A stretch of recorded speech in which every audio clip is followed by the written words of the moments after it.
back to watching another one of the movies that I wanted to prioritise watching during the spring. So far, I have watched The Other Lamb and I have watched Lumberjack Man, which is such a hidden gem.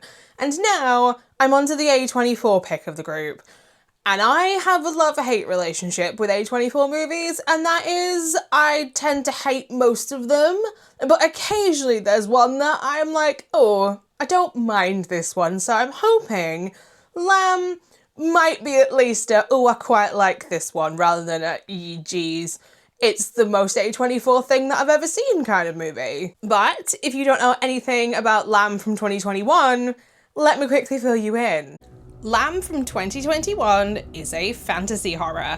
In rural Iceland, a childless couple discover a strange and unusual newborn in their sheep barn. They decide to raise her as their own, but sinister forces are determined to return the creature to the wilderness that birthed her.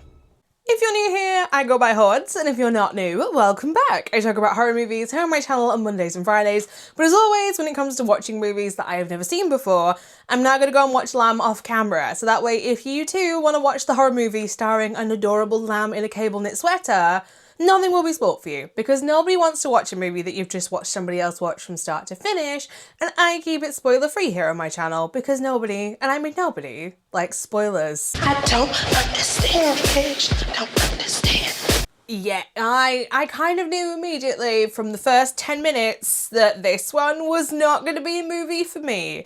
And I think that is going to be a thing for most people. Watch the first 10 minutes, and if you can't get into it in the first 10 minutes, like, girly pop, this one is not going to be for you. Like, out of all the A24 movies that I have ever seen, this is the one where it screams, it's been made by A24. It's one of its artsy slow burn movies, and oh boy, is this a slow burn movie. It could go either way. Plot-wise, it is a less interesting, more slow burn version of the Disney movie The Odd Life of Timothy Green, but instead of a child, it is a human lamb hybrid girl who wears cable knit sweaters and flower crowns from time to time. Like, she is adorable, but we'll get onto her a bit later on. I couldn't get my head around this one because, I kid you not, for the first 10 minutes, there's no music and there's no dialogue. And by the 15-minute mark, there's only been 4 lines of dialogue. Like, there is literally no sound in this besides sheep for a big portion of this movie.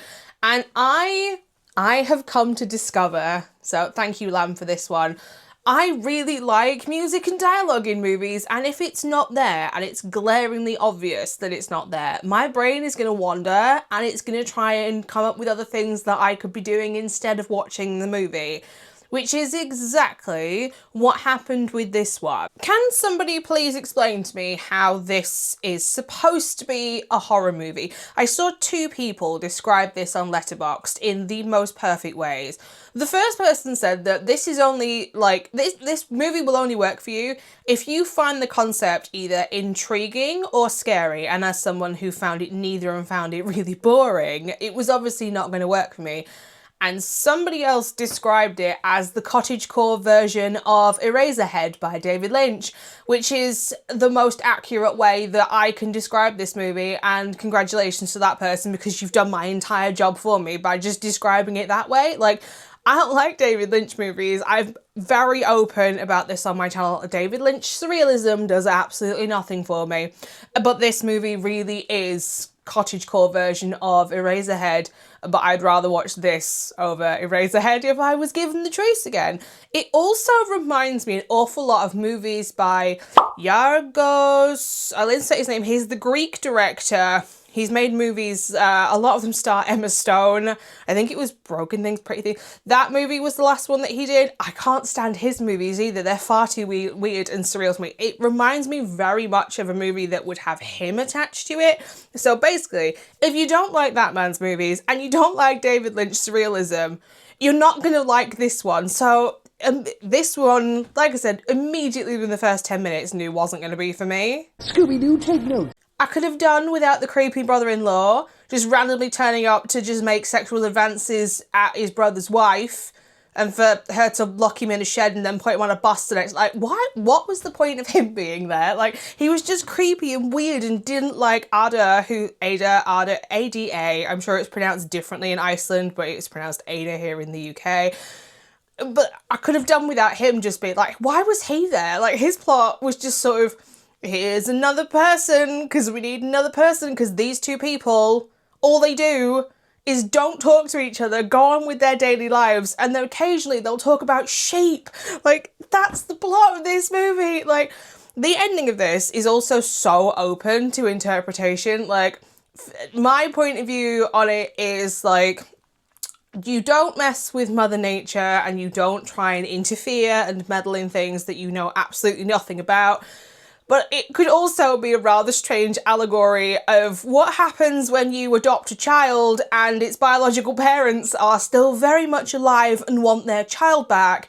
And I'm also absolutely sure that that is not what the writer and the director were intending for the ending to also be interpreted as. No. I've mentioned there's hardly any dialogue. There's no music in this. There's just sheep barring in the background 95% of the time.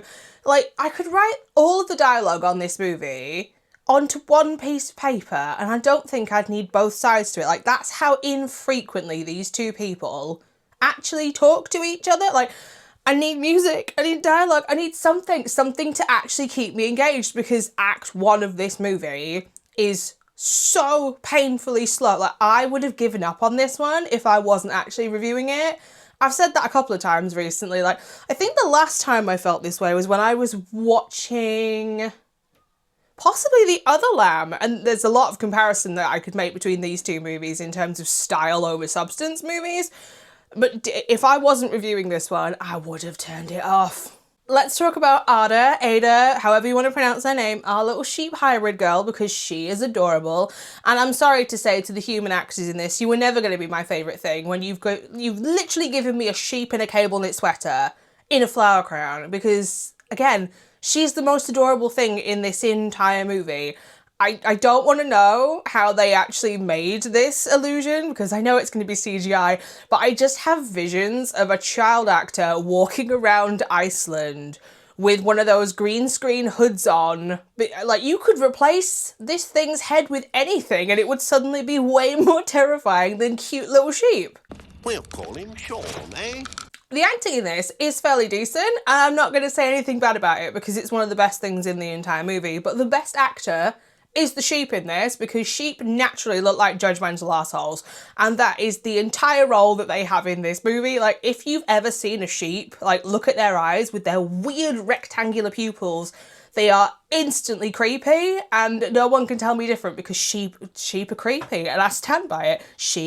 Sheep creepy. It sounds like I hate everything about Lamb, but like all A24 movies, it's very pretty to look at, and it reminds me a lot of The Other Lamb in this, with its like bleak rolling landscapes and then the pops of colour come in, which in this case come from Ada and her sweaters. Like, can I just have a movie about her instead? Like, give me a PG-12 movie about a girl sheep hybrid in Iceland living her daily life, and that sounds much more appealing to whatever this was. Like, this is such a hard movie to review, because how do you review a movie that has hardly any dialogue, no movie, a plot that you could write on the back of a postage stamp? Like, I'm not working with a lot here. Like, unless you like this kind of movie, you're not gonna like Lamb. In the end, I am actually going to give Lamb from 2021 a 2 out of 5 stars. Yes, I'm being generous, and that is because at the end of the day, it's not a bad movie. It's just not a movie for me. It is the slowest of slowest slow burns for a start, which is not my thing. Visually, it is beautiful. Ada, love her, love her. The ram with the rifle is a moment, but there's not much else to work with here. Like, no plot, no dialogue, no music. Like, it's fine. It's fine. If you like this kind of movie, you'll like Lamb. If you don't, like me, you're going to be like, this was boring as all hell. But my opinion isn't the only one that matters, which begs the question, should you personally watch Lamb from 2021? If you like your horror movies flavoured with bleak landscapes, sheep farmers, cable knit sweaters, creepy uncles, or anything that is listed here, then you will probably like Lamb from 2021, or if you like Eraserhead, or anything by Yorgos, insert name here, the Greek director whose name that I can't pronounce. So there you have it, my initial thoughts and my review for my first time watching Lamb from 2021. And no, this one wasn't for me, and I'll say it for the 26th time. If you've also seen this movie, I would love to know what your thoughts and opinions are on it down in the comments section down below. And if you are interested in watching this one, I will leave a link, like I always do, to justwatch.com in my description bar so you can find out where it is streaming in your country. If you'd like to know where else you can find me, I am also over on Instagram and Letterboxd at HordesOfHorror, where I post every single horror movie that I watch, not just the ones that I talk about here on YouTube.